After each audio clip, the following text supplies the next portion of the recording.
Look, my brother, today's perception is that Islam is somehow uniquely responsible for turning good people into nutcases. The reality is that if you look at the data, the evidence, now I'll quote you somebody who's very, very interesting, very articulate and very knowledgeable on the subject, and he's not a Muslim. His name is, God, I've just built up to that and I've forgotten his name. His name is Scott Atram. Scott Atram has conducted an extensive study on terrorism and suicide bombing.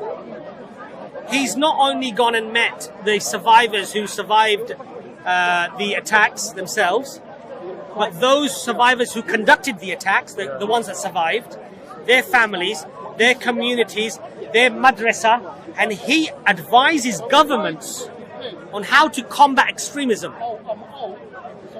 Listen to what he has to say on the subject. It's better for us as rational, reasonable human beings to understand that there is a narrative in the media, in social media, that may be very strong and very convincing, but it may not necessarily be woven into successfully the data that is actually out there. And people like Scott Atram, I respect the individual because he looks at the data, not the rhetoric. He cuts through all the dead wood, the chaff, and he goes to the very core of the data.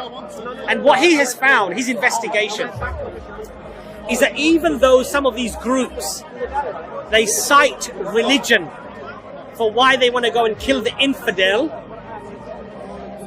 what leads them up to that are factors that are geopolitical, are not religious.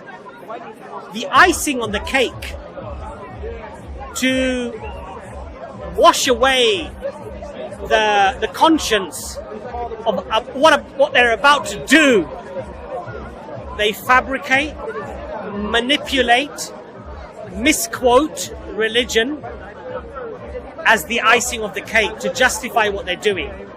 And the reason why he cites that is he says you find no scholarship amongst their groups.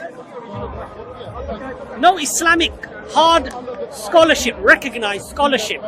These are often self-taught, do-it-yourself, DIY jobs, like myself. I'm not a scholar. I haven't been to scholarship. But some people say, oh, I find you very persuasive. Just because the words seem sweet, it doesn't mean that there is real substance of knowledge behind them. And they convince people to go to Syria.